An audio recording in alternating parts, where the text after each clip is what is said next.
Mais uma vez, paz seja convosco. Eu diminuí um pouco a qualidade da câmera, da filmagem. Sugestão da Rayane, não sei se vai resolver, espero que resolva. Eu quero que vocês também me deem um feedback. Aqui não tá ouvindo. Não? Não. Ah, tá. Exclui.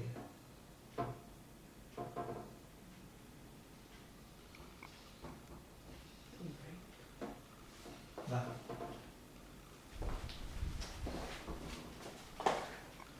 Ok. Paz seja convosco. Eu diminuí um pouco a qualidade do vídeo, depois eu quero o feedback de vocês. Sugestão da Rayane. Vamos crer que pode resolver o problema. O problema não é a internet aqui e eu não sei o que é. Tá? Vamos dar continuidade no nosso estudo. Nós estamos estudando nesse segundo período, Gálatas, capítulo 5. Ore em relação ao próximo tema. Gálatas está caminhando também rápido para o fim. Nesse capítulo 5 de Gálatas, apóstolo Paulo ele trata da mesma temática, que é o problema da Galácia, em que os estudos de Paulo estavam sendo pervertidos pela pregação de judeus.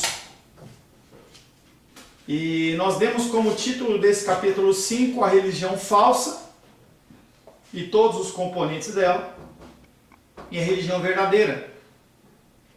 Nós falamos que esta religião falsa, ela existe porque existe crentes falsos. E a religião verdadeira, ela existe porque existem crentes verdadeiros. No verso 1, nós falamos que ele estava dividido em duas partes, basicamente, em que falava que para a liberdade foi que Cristo te libertou, ou nos libertou. Nessa segunda parte, ele dá uma ordem e ele fala, já que você foi liberto, permanece firme e não se submeta de novo ao jugo da escravidão. E o que nós vemos é cristãos que ouvem a palavra, você ouve a palavra, sabe que está errado e mesmo assim volta às antigas práticas. Esta afirmação, ela mostra que antes... Congelou. Tão rápido assim.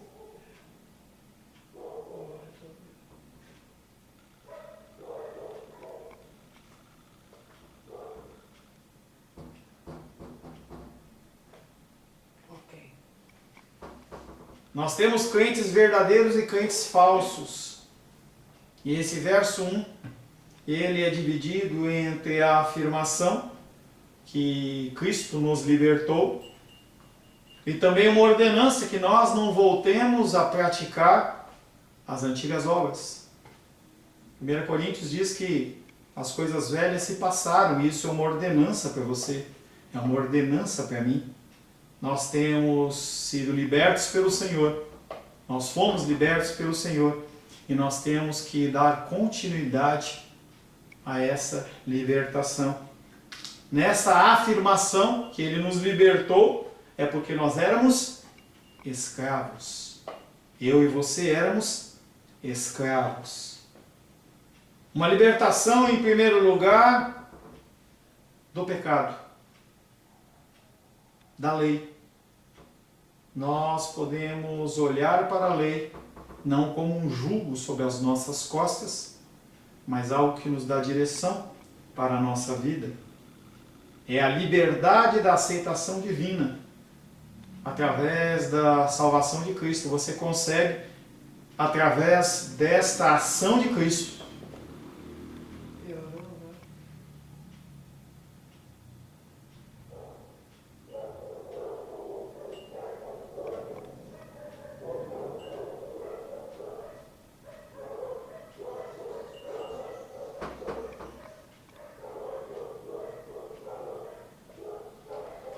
não sei se é a sequência das gravações, mas está caindo mais. Vamos orar para que Deus possa segurar essa transmissão. A libertação nossa antes do pecado é a libertação do jugo da lei. Você não fica mais sujeito a correr atrás da sua salvação, porque ela já te foi concedida. É a liberdade de aceitar a graça de Deus, independente das obras, e não é livre, você não é livre das obras, mas ela já não é um requisito para que você seja salvo. E aí há uma ordenança, que é você permanecer firme. Quando você decidir, quando intentar no seu coração chutar tudo, você lembra desta ordenança. Deus fala, segura a onda, não desiste. Sob o jugo da lei, somos subjugados por exigências, as quais não tínhamos capacidade de atender. A lei exigia muito mais do que você pode suportar. E aí, com a graça, esse jugo ele sai. Como podemos nos imaginar, então, o apóstolo Paulo fala, você se colocar novamente, debaixo de normas e regras? Como você pode achar que a sua salvação ela está condicionada ao seu corte de cabelo, à sua vestimenta? Claro que muitas vezes a vestimenta mostra como está o coração e todos os sinais, como vemos, tatuagem, todas as coisas, piercing, muitas vezes elas são manifestações da falta de satisfação consigo mesmo.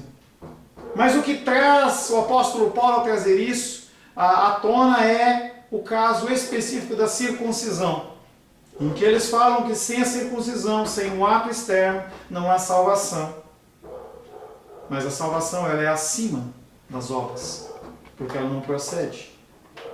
Aconteceu, né? Pior que antes.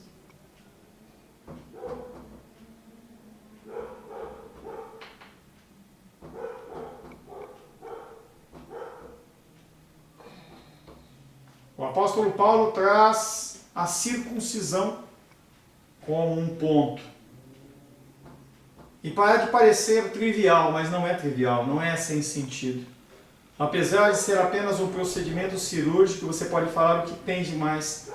Tudo o que você acrescentar em relação à salvação, você está praticamente desprezando a ação de Cristo.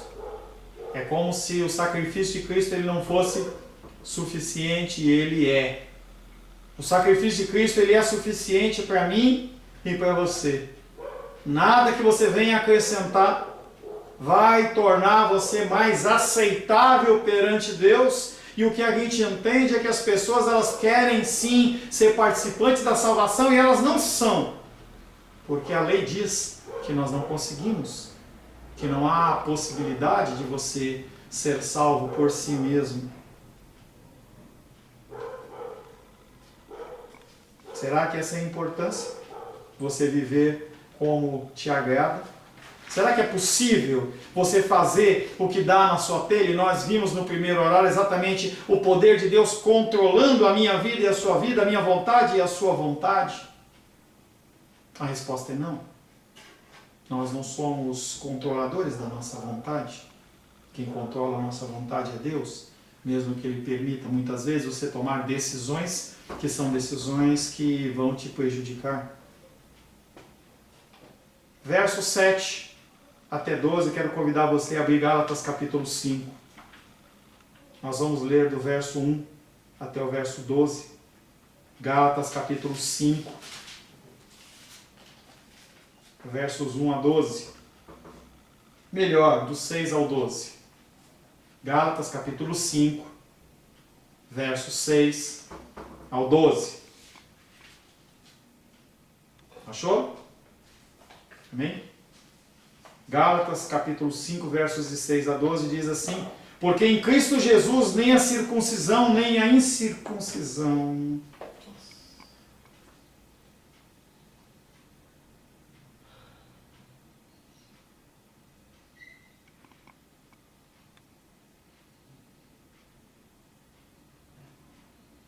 Gálatas capítulo 5, versos 6 a 12 diz assim: porque em Cristo Jesus nem a circuncisão, nem a incircuncisão tem valor algum, mas a fé que atua pelo amor.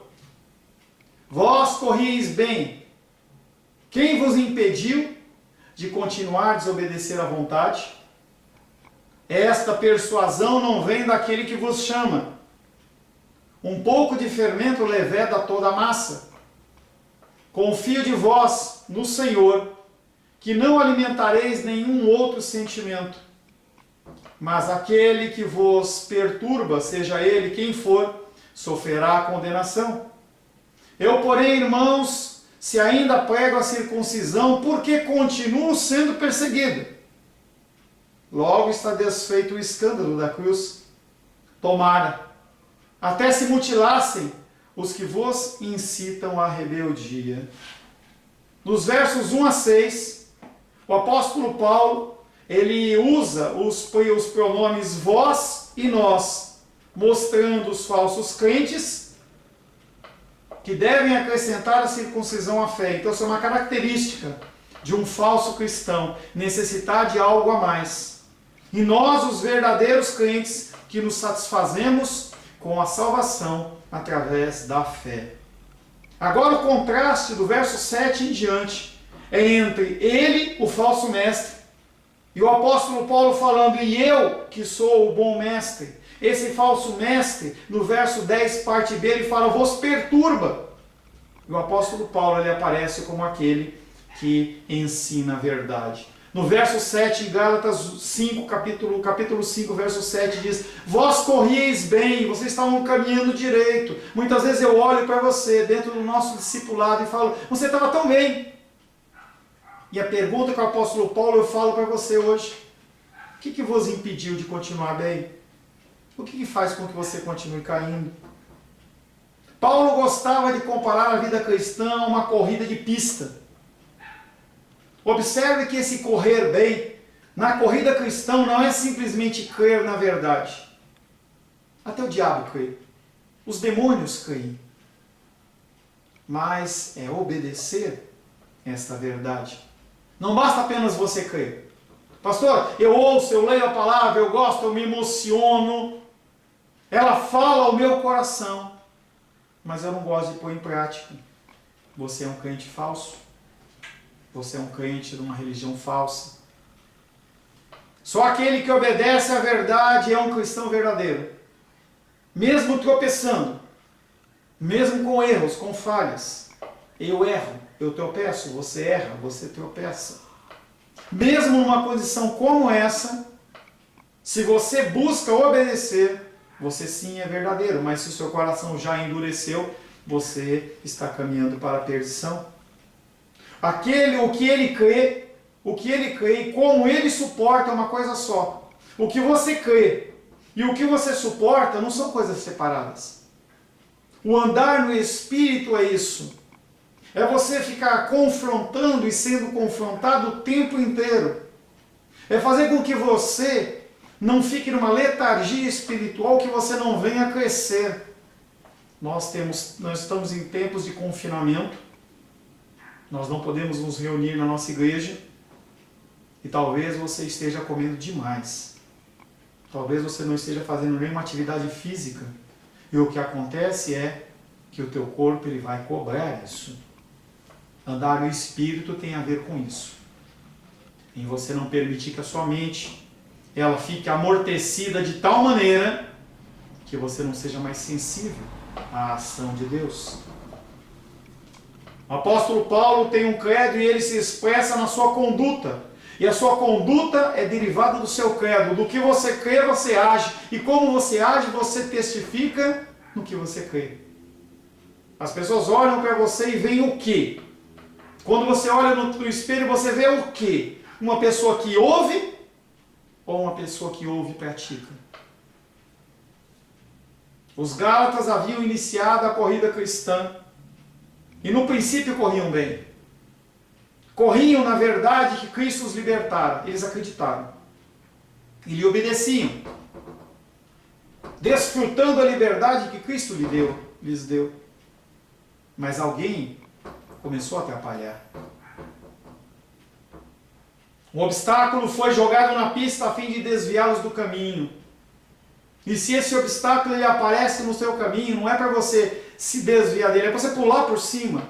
Imagina aquela corrida. Deu mais tempo.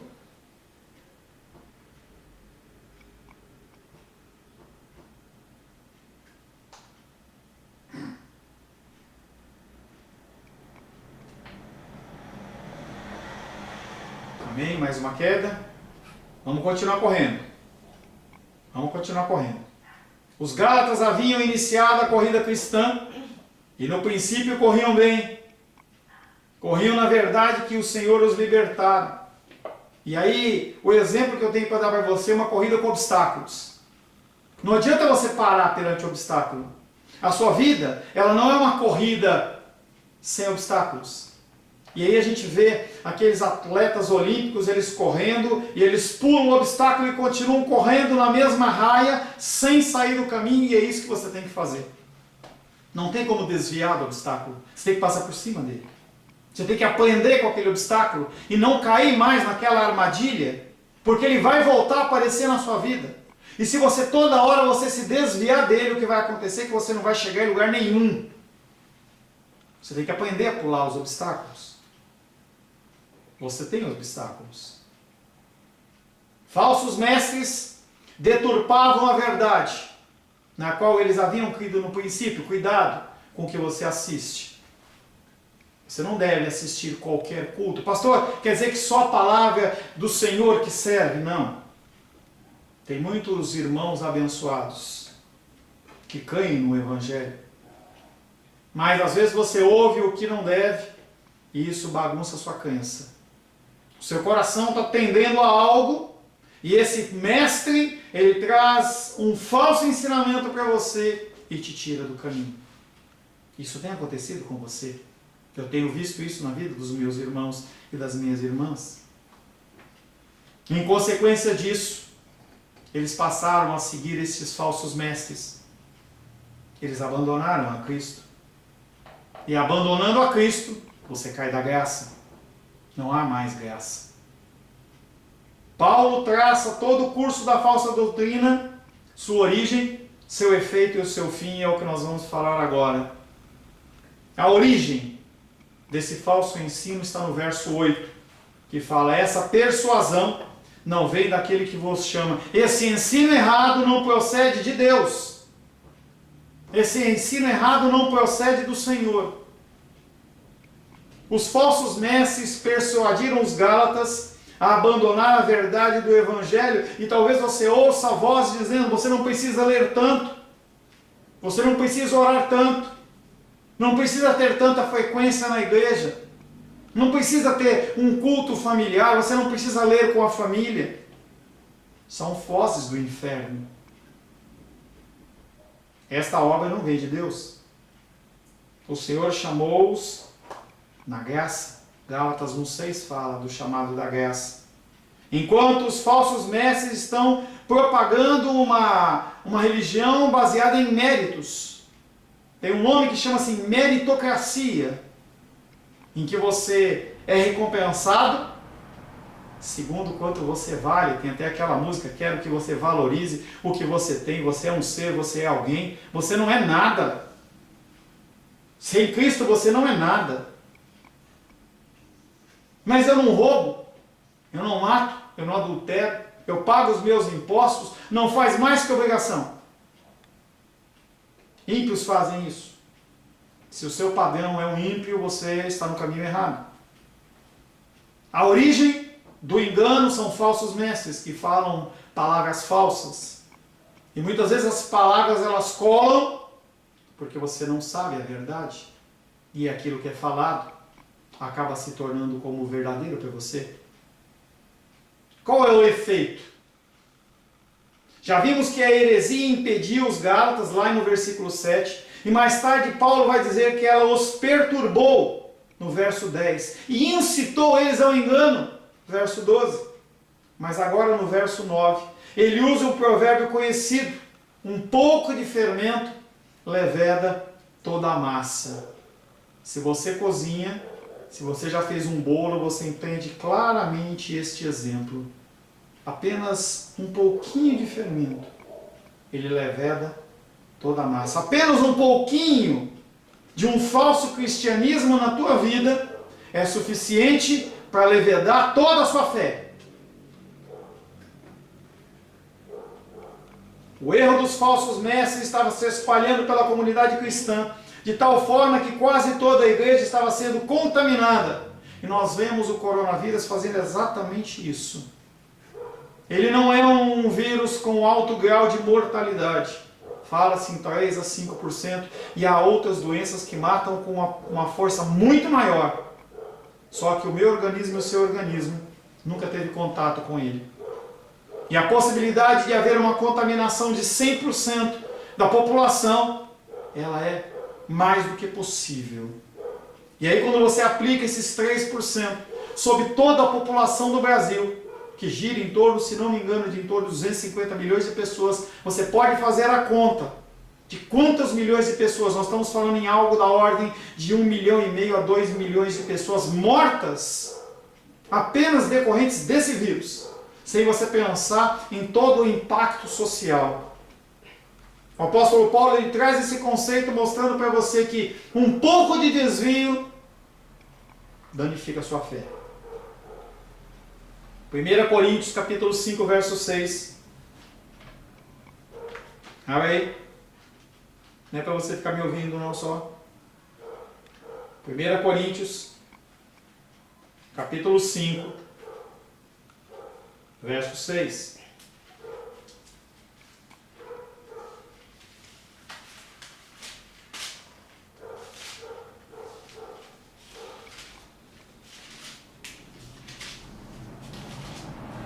Coríntios, capítulo 5, verso 6 diz: não é boa a vossa jactância, não sabei que um pouco de fermento leveda toda a massa? Ele usa novamente, na igreja de Corinto também havia este problema. Se havia em Corinto e havia na Galácia, também existe na sua vida e na sua casa.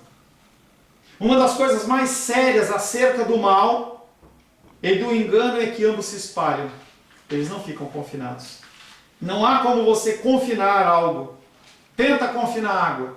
Tenta fazer com que... Não é lógico que não é para você fazer esse exemplo, mas se você vê um cano furado, tenta tampar ele de uma maneira... Coloca massa, coloca chiclete, coloca cola. Você vai ver que a água vai dar algum jeito. A água ela vai passar pelas paredes, ela vai procurar algum caminho para sair. Assim é o falso ensino, assim é o vírus. Devido à causa e ao efeito da falsa doutrina, porque ela não vinha de Deus, e que a sua influência estava se espalhando, Paulo determina resistir. Você tem que resistir. Se você identificar na sua vida, na vida dos seus familiares, daqueles que o Senhor colocou para você cuidar, e este esfriamento, essa falta de amor, essa falta de cuidado, você não pode deixar correr. Eu atendo pessoas aqui que têm esses problemas em casa. Maridos que estão abandonando o Evangelho, estando na igreja. Esposas que estão abandonando o Evangelho, saindo da igreja. O conflito é instaurado. E nós não podemos simplesmente deixar nossos filhos também. Nós temos que continuar lutando. O apóstolo Paulo, ele poderia ter ido para outra igreja, como a igreja de Filipos, a igreja de Laodiceia, a igreja qualquer igreja que fosse. Poderia ter abandonado os Gálatas, mas ele resiste. Ele não permite que aquela semente que havia sido plantada, ela se perca, e você tem que lutar pela sua família. Você tem que lutar pelo seu marido. Você tem que lutar pela sua esposa, pelos seus filhos. Talvez necessite de mais oração. Talvez vocês tenham que largar um pouco de lado o lazer e você tenha que se dedicar um pouco mais à sua família. Ore mais, busque mais. Nós falamos sobre a origem, o efeito, qual é o fim. Verso 10, Gálatas 5:10. Confio de vós no Senhor, que não aumentareis nenhum outro sentimento, mas aquele que vos perturba, seja ele quem for, sofrerá a condenação. Sim, você tem que fazer a sua parte. Deus faz a parte dele. Você não consegue lutar contra esse mal. Você precisa de Deus. Convide Ele para o seu problema. Paulo está completamente certo de que o erro não irá triunfar, mas que os Gálatas vão considerar melhor e que o falso mestre, por mais importante que seja, vai cair sob a condenação de Deus na minha vida e na sua vida. Essa luta, ela tem prazo para acabar. Mas você precisa continuar lutando. O lutador de boxe, quando ele está lá no confronto, se ele abaixar as suas luvas, ele toma um gancho e aí acaba a luta. Mas enquanto ele está de pé, a luta não acaba. Não há vitória por pontos na área espiritual. Ou você permanece de pé, ou você é nocauteado. Na verdade, tão preocupado estava Paulo acerca dos prejuízos que os falsos mestres estavam provocando, que até ele expressa o desejo de que se mutilasse. No verso 12 ele fala assim: antes esses homens estivessem se mutilando. E o mutilar aí é castramento. Porque eles estão falando tanto de circuncisão, era melhor que eles se castrassem.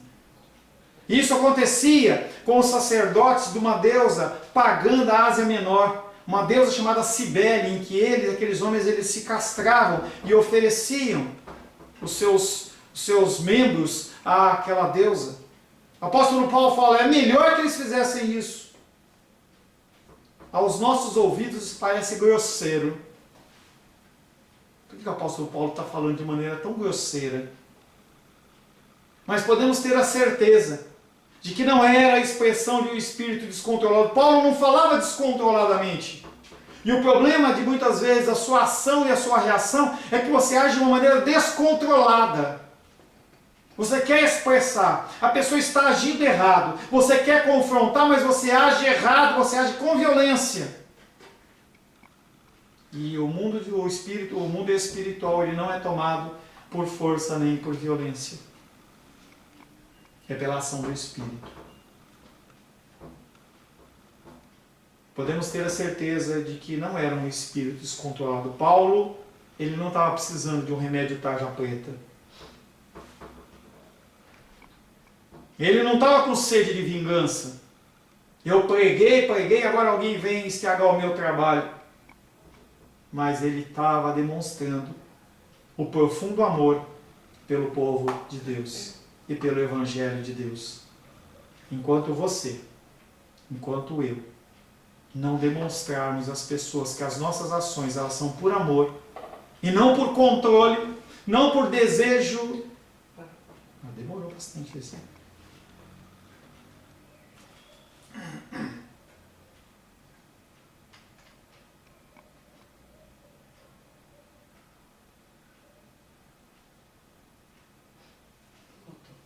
Apóstolo Paulo, voltando, apóstolo Paulo não estava descontrolado, não estava com sede de vingança, mas ele estava demonstrando o seu profundo amor ao povo de Deus e ao Evangelho que ele pregava.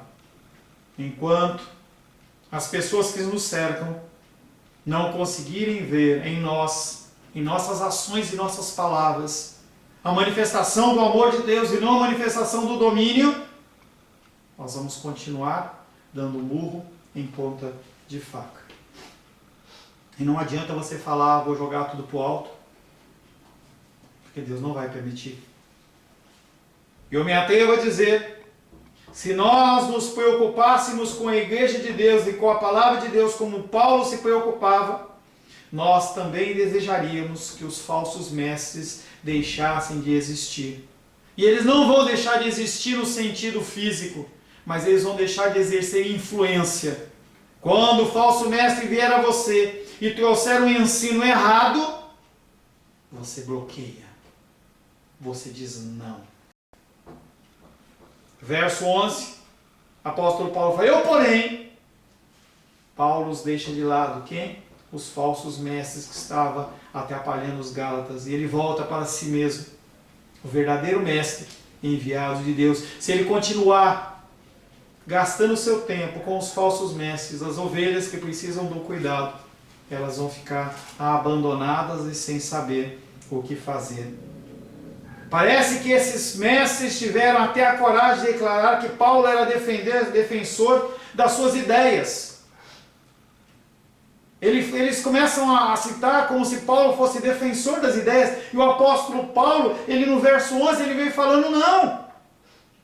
Eles estavam atrapalhando, espalhando rumores que Paulo também pregava e advogava a circuncisão. Não, olha gente, o que eu estou falando é verdade. E Paulo também crê nisso. O apóstolo Paulo nega categoricamente, você tem que se posicionar.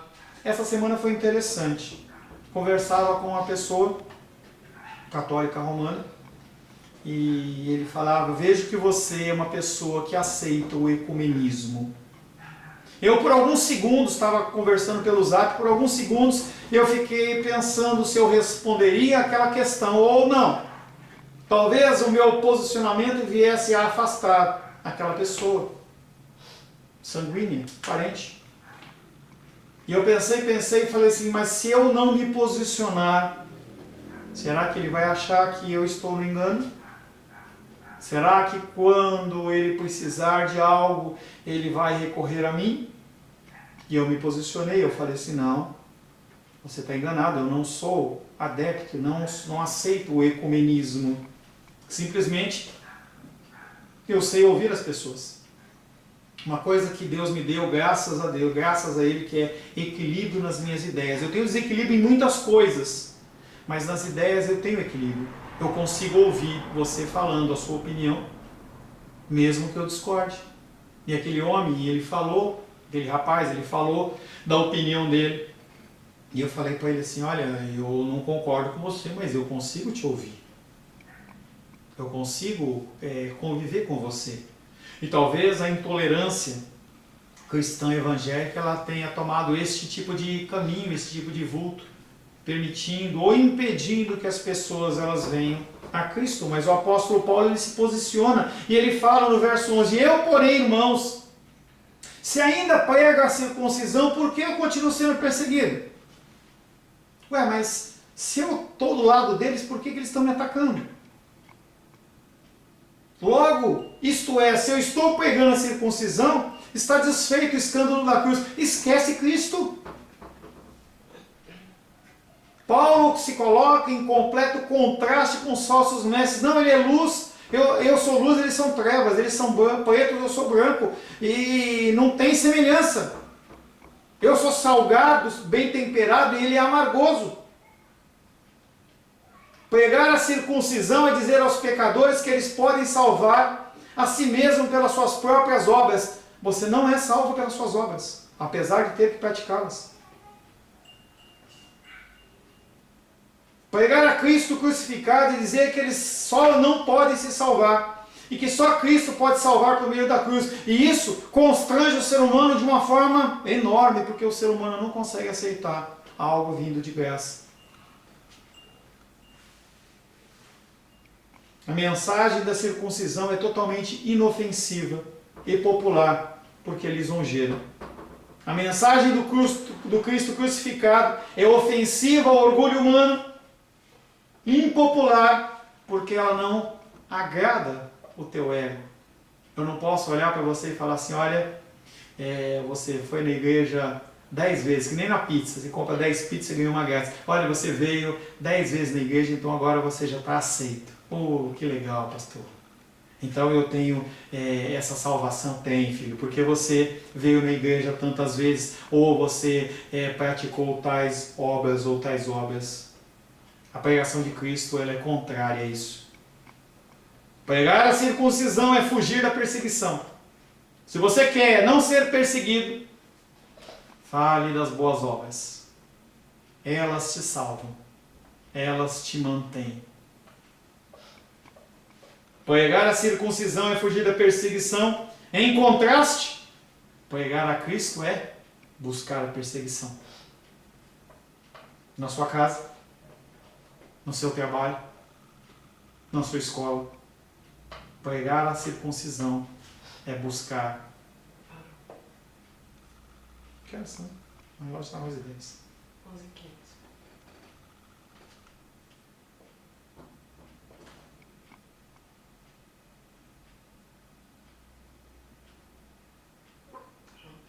Pregar a circuncisão é fugir da perseguição. Pregar a Cristo crucificado é buscá-lo. Você quer ter uma vida mais tranquila? Abandone a Cristo. Pastor, que recado é esse? Se você quer uma vida mais tranquila, abandone os princípios cristãos. Se entregue ao pecado. Você vai ter uma vida tranquila. Talvez não tenha paz, mas você vai ter uma vida tranquila. Você não vai ser perseguido. As piadas que as pessoas proclamam, você ri delas, conta elas, você vai ser aceito. Mas há um contraste, há um preço. E o preço é você estar sem Cristo. As pessoas detestam ouvir que só podem ter salvação com a cruz. As pessoas querem ser felizes. Todo pregador que fala isso recebe oposição. Não é aceito. Pastor Paulo, quer dizer que a nossa igreja não cresce por causa disso? É. E não vai crescer? Não. Mas eu quero tanto uma igreja cheia, vá para outra. Se Deus assim o permitir, porque há igrejas cristãs grandes. Eu tenho feito alguns trabalhos de revisão e estou vendo a igreja do John MacArthur, alguém que você já deve ter ouvido falar e lido obras dele. A igreja dele é enorme. E as pessoas elas vão lá simplesmente para ouvir o que você ouve. Humildemente eu digo. E esse homem ele atesta que o primeiro sermão que ele pregou na igreja, ainda enquanto estavam escolhendo o pastor da igreja, ele falou exatamente o que Paulo falou aqui. Dos cristãos crentes verdadeiros e dos falsos. 30%, 40% da igreja foi embora. Aqueles que ficaram olharam para ele e falaram assim, eu quero ouvir isso. Considerando que Paulo estava sendo perseguido, ele argumenta que não está pregando a circuncisão. Pelo contrário, estava pregando a Cristo crucificado. Pedra de tropeço da cruz não fora removida. Os falsos mestres que estavam pressionando os gálatas para que fossem circuncidados a fim de fugirem à perseguição da cruz de Cristo eram aqueles homens que o perseguiam e iam continuar perseguindo. A perseguição ou oposição é uma característica de cada pregador cristão verdadeiro. É um sinal. É um sinal. Se você é um cristão verdadeiro, as pessoas elas te perseguem. A perseguição ou oposição é uma característica de cada pregador. Conforme vimos em Gálatas 4:29, os Isaques desse mundo sempre vão ser perseguidos pelos Ismaéis. Os profetas do Antigo Testamento, homens como Amós, Jeremias, Ezequiel e Daniel, como também os apóstolos do Novo Testamento, eles descobriram essa verdade nas suas próprias carnes. Através dos séculos da igreja cristã, inclusive até o presente século, os pregadores cristãos que distorcem ou diluem o evangelho, porque você pode diluir, colocar uma parte verdadeira, uma parte falsa. É um evangelho misturado. Eles sofrem pela sua falta de fé. As boas novas do Cristo crucificado continuam sendo um escândalo. 1 Pedro, capítulo 2, versos 7 e 8. Abre aí. 1 Pedro, capítulo 2, versos 7 e 8. Abriu? Está me olhando? 1 Pedro, capítulo 2, versos 7 e 8 diz: Para vós outro, portanto, os que credes, é a preciosidade, mas para os descrentes, Cristo é a pedra que os construtores rejeitaram. Esse veio ser a principal pedra angular e é uma pedra de escândalo. Uma pedra de escândalo. Deploravelmente, essa pedra de escândalo, ela ataca o nosso orgulho, pois diz que eu e você somos pecadores. Essa pedra de escândalo, que é a palavra, ela diz que você é rebelde. Ela fala que você é sujeito à ira. que você é sujeito à condenação de Deus. Que nada você pode fazer para garantir a sua salvação. Nada que você possa fazer garante a tua salvação. Apenas por meio de Cristo. Se Cristo está na sua vida, você é salvo. Obras são apenas consequências da sua salvação. Quem pregar este evangelho encontra o ridículo e a oposição. Só quem prega a circuncisão, os méritos e a suficiência do ser humano é que escapa a perseguição e se torna popular. Concluindo esse pequeno pedaço do verso 7 ao 12. O nosso século é um século de tolerância. Tudo pode. Todas as formas de amar. As pessoas gostam de aproveitar o melhor de ambos os mundos e detestam ter que escolher. A minha esposa ela fala sobre o melhor dos dois mundos, da alimentação. Comumente se diz que não faz diferença o que as pessoas creem, contanto que sejam sinceros. Se eu for sincero, está tudo bem, não está. A falta de sabedoria, que é falta de sabedoria, esclarecer demais a questão, ou focalizar com deveras severidade. Por que você é tão duro? Isso é tolice. Está errado. Isso é que o mundo fala. A religião do Novo Testamento é muito diferente dessa perspectiva mental.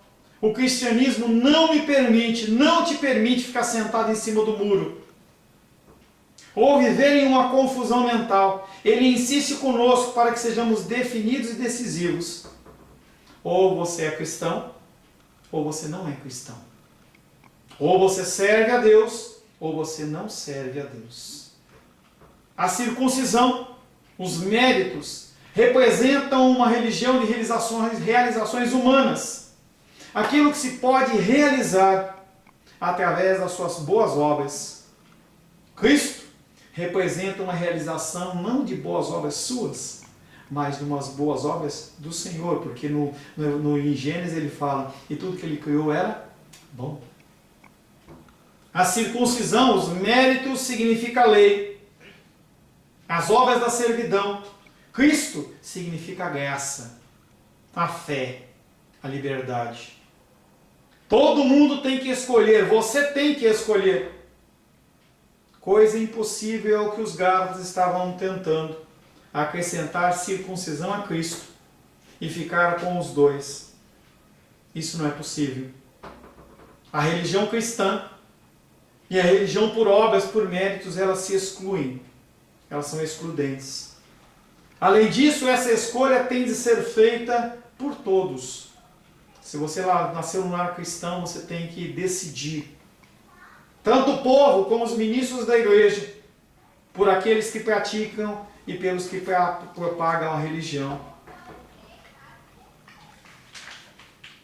Ou o povo recebe a Cristo, ou recebe a circuncisão. Ou você recebe a Cristo, ou você vive debaixo da lei. Ou os ministros pregam a Cristo, ou pregam autoajuda, ou pregam coaching. Em princípio, não há uma terceira alternativa. Ou melhor, ou você é ou você não é. Não há uma terceira alternativa. Por trás da nossa escolha, esconda-se a tua motivação. Por que você quer ser cristão? Se você quer coisas, se você quer bens, se você quer bênçãos e não o abençoador, o cristianismo não é para você. Quando nos inclinamos a agradar a nós mesmos e aos outros, nós escolhemos esta religião falsa. Diante da cruz, só nos resta nos humilhar. Você tem que se humilhar. Senhor, em nome de Jesus, nos ensina a nos humilhar, Senhor. Quão difícil é, Senhor, nos manter nos teus caminhos. Impossível é fazer isso através das nossas forças. Temos passado lutas, dificuldades e muitas vezes o nosso desejo é aceitar o erro e o engano. O erro e o engano não são permitidos. Eles ocorrem sim, mas não podem fazer parte das nossas vidas. Que nós possamos identificar os falsos mestres, mesmo que ele seja a minha própria consciência e o meu próprio coração. E nós possamos lutar contra isso, para a glória, honra e louvor do teu santo nome. Em nome de Jesus. Amém. Graças a Deus, queridos.